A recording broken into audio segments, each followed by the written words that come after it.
귀한 찬양 감사를 드립니다. 솔로몬 왕이 죽고 난 이후에 이스라엘은 북이스라엘과 남유다 두 개의 나라로 갈라지게 되었습니다. 남유다는 르호보암에서부터 마지막 왕이었던 시드기야까지 20명이 되는 왕들이 통치를 했습니다. 20명이 되는 왕이 남유다를 통치하였음에도 그 중에서 하나님으로부터 인정과 칭찬을 받고 또 선한 왕이라 그렇게 불리게 된 왕은 그리 많지 않습니다. 여호사밧, 히스기야, 그리고 요시야, 이 세 명의 왕만이 선한 왕, 또 하나님으로부터 인정과 칭찬을 받은 왕이었습니다. 선한 왕 중에 한 명인 히스기야는 25세에 남유다의 왕으로 즉위를 해서 29년 동안 통치를 하였습니다. 히스기야는 왕이 되면서 종교개혁을 단행을 하고 또 하나님의 성전을 수리를 해서 성전을 다시금 새롭게 단장을 했습니다. 또 사무엘 선지자 이후부터 한 번도 지켜지지 않았던 유월절을 히스기야 왕 때 처음으로 지키게 되었습니다.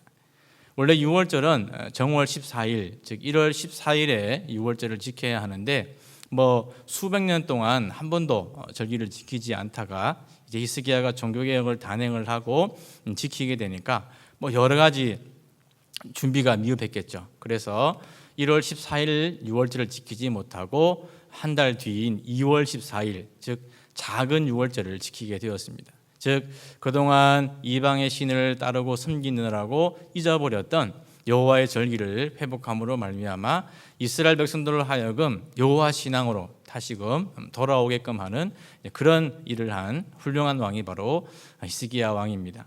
그리고 또한 히스기야 왕은 모세 시대부터 내려왔던 놋뱀, 장대 높이 달린 그 놋뱀을 이스라엘 백성들이 영험한 그런 우상처럼 섬기고 숭배하였기 때문에 그것을 부수어서 느후스단, 그냥 놋 조각에 불과한 것이다, 그렇게 부수어버리고 그것을 다 버려버렸습니다. 이처럼 히스기야는 자신도 물론 하나님 앞에 신실한 믿음의 사람으로 살았습니다마는 왕으로서 온 백성들이 오직 여호와에 대한 신앙으로만 살아가도록 그렇게 독려하고 그렇게 종교개혁을 단행했던 위대한 왕이었습니다.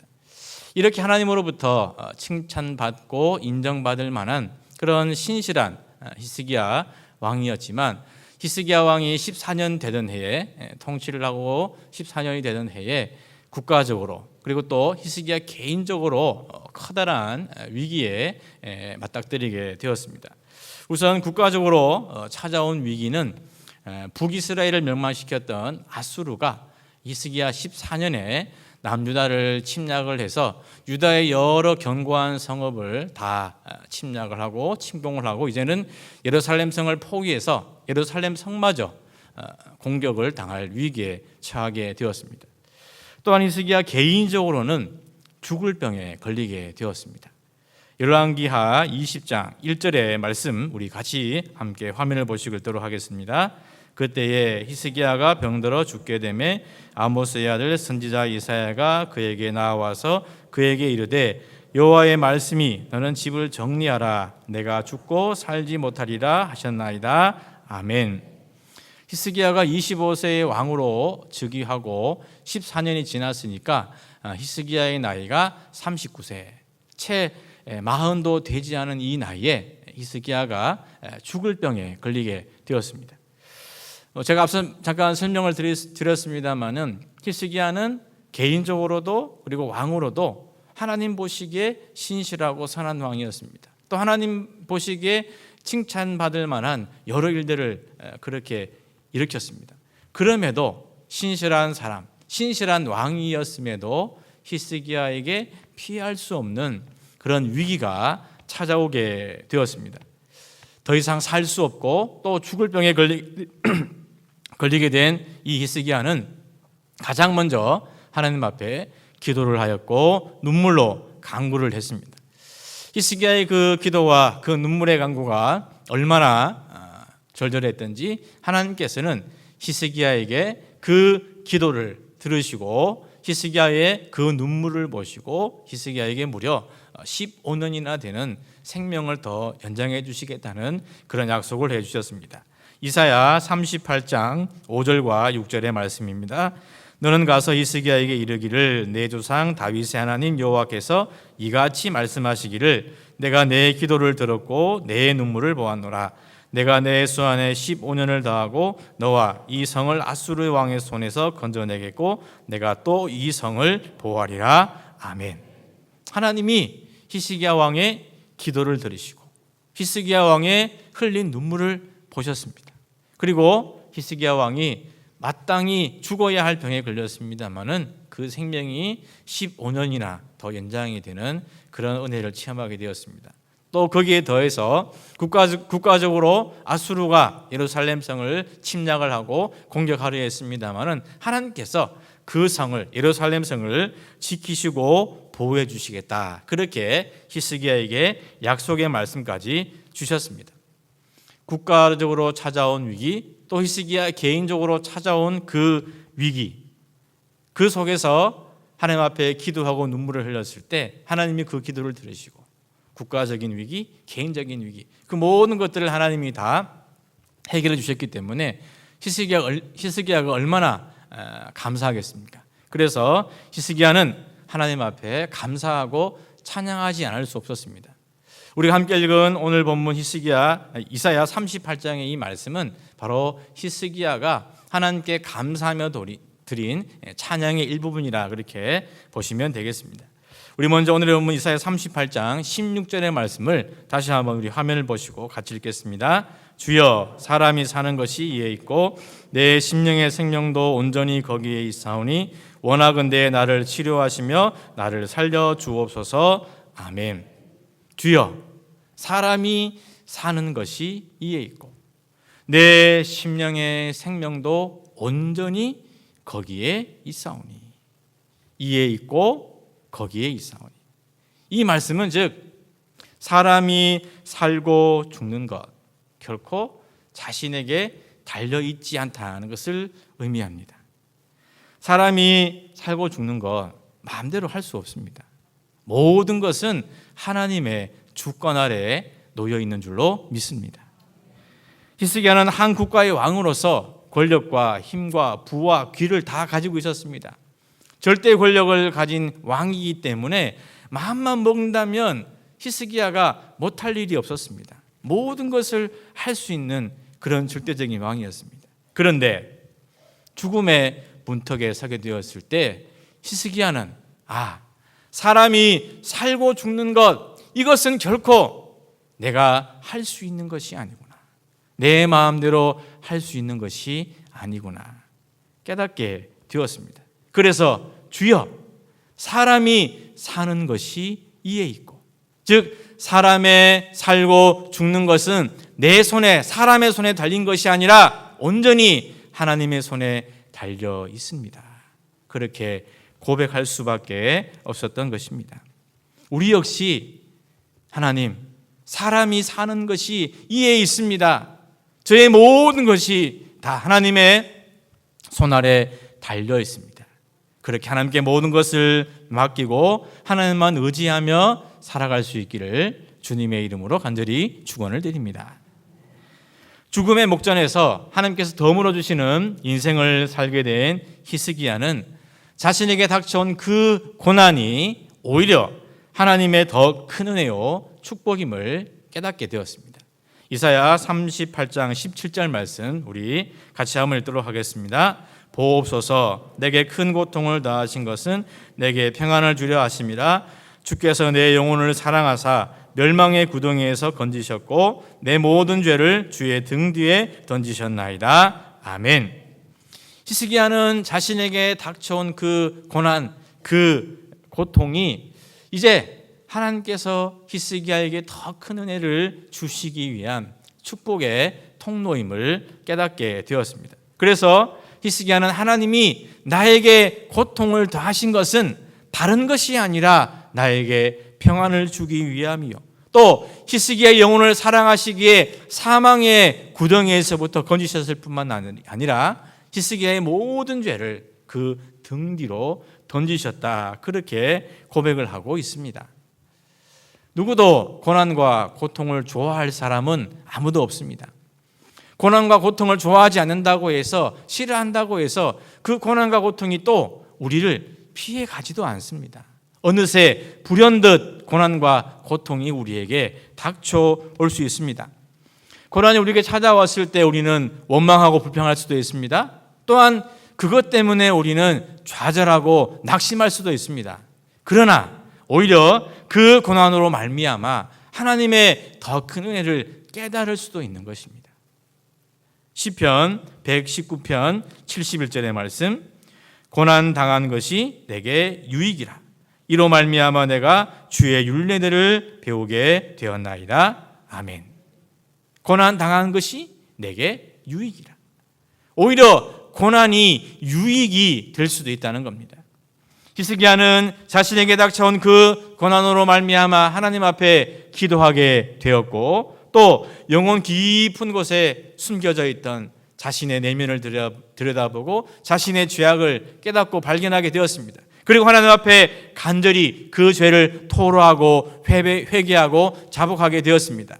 그때 하나님으로부터 음성을 듣게 되었고, 사망의 음침한 골짜기에서부터 구원해 주시는 하나님의 그 놀라운 은혜와 사랑을 비로소 깨닫게 되었습니다. 그리고 히스기야에 있었던 그 모든 죄는 그 등 뒤로 던져지게 됨을 경험하게 되었습니다.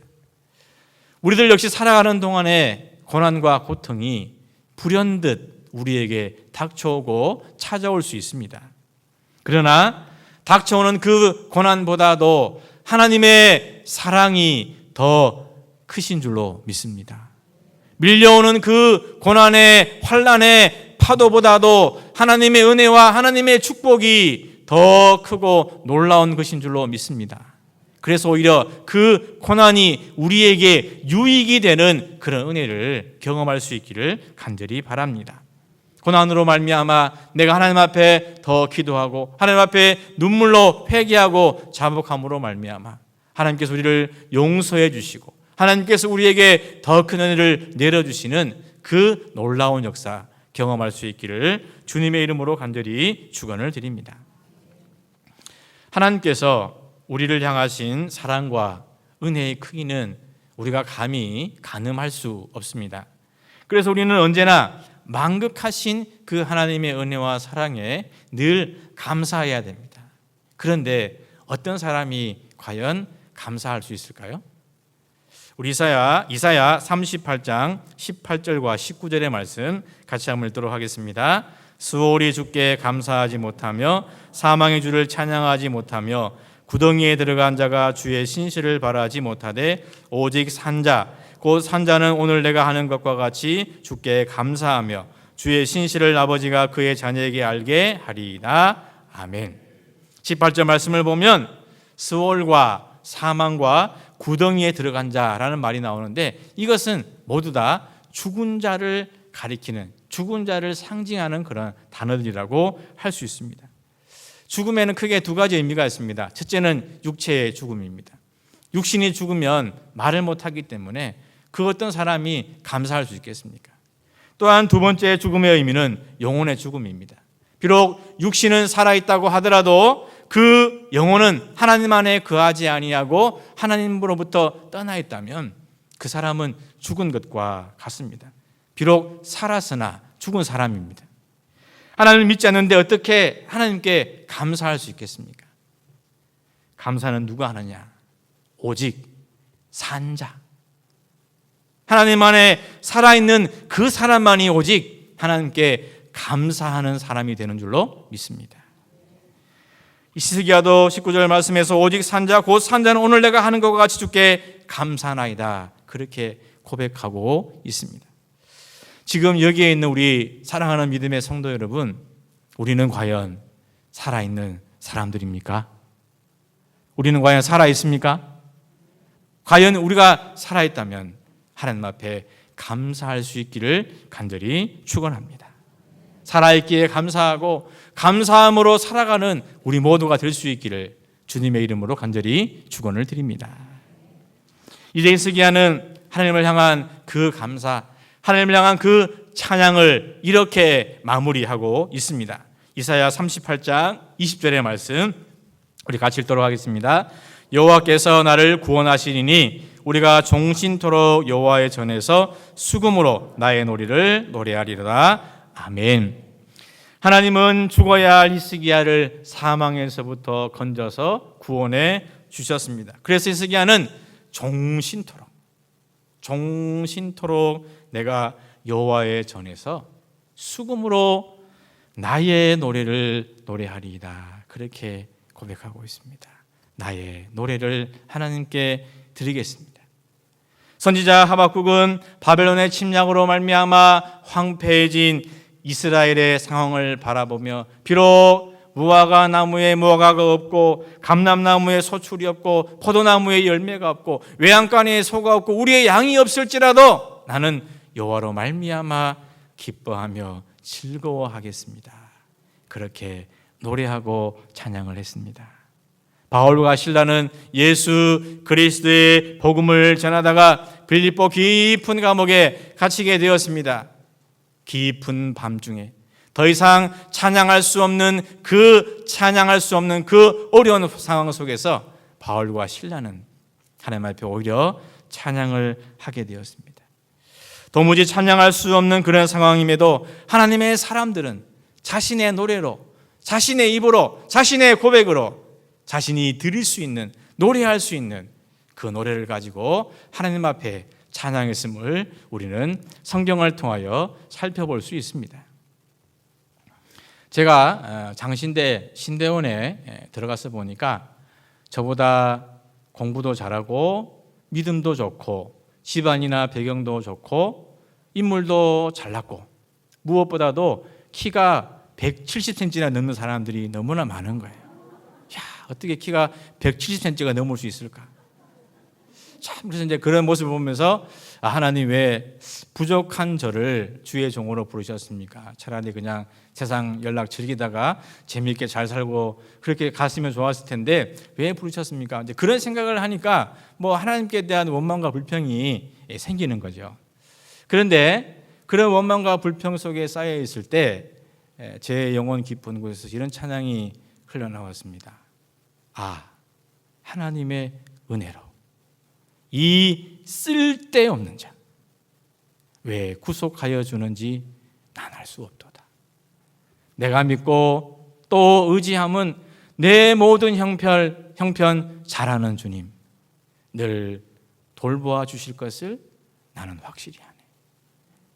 이 쓸데없는 자도 하나님이 구원하시고 구속하여 주시고 하나님의 종으로 삼아 주셨을 뿐만 아니라 누구보다도 나의 형편을 잘 아시는 하나님이 언제나 도와주시고 인도해 주시고 이끌어 주실 것이라는 그 믿음의 고백, 그 확신의 고백으로 지금 제가 여기까지 온 것인 줄로 믿습니다. 비단 저만이 아니라 여러분 역시 마찬가지일 것입니다. 하나님은 누구보다 여러분의 형편을 잘 알고 계십니다. 그래서 여러분에게 가장 필요하고 가장 좋은 곳으로 채워주시고 응답해 주실 줄로 믿습니다.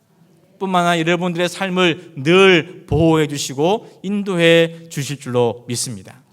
시편 146편 2절의 말씀 같이 읽습니다. 나의 생전에 여호와를 찬양하며 나의 평생에 내 하나님을 찬송하리로다. 아멘. 나의 생전에, 나의 평생에, 나의 노래로, 나의 입술로, 나의 찬양으로 하나님을 향하여 노래하고 고백할 수 있는 우리 모두가 될 수 있기를 간절히 바랍니다. 하나님의 사랑하시는 우리 귀한 믿음의 성도 여러분, 사람이 사는 것이 이에 있습니다. 사람이 살고 죽는 것 결코 내 손에 달린 것이 아니라 오직 하나님의 능하신 손 아래 달려있는 줄로 믿습니다. 그러하기 우리는 그 하나님께 우리의 모든 것 맡기고 의지하고 평생토록 내 호흡이 닿는 그 순간까지 내가 부를 수 있는 나의 노래, 내가 할 수 있는 나의 찬양으로 하나님 앞에 노래하고 찬양하며 끝까지 주님을 사랑하고 섬기는 우리 모두가 될 수 있기를 주님의 이름으로 간절히 축원을 드립니다.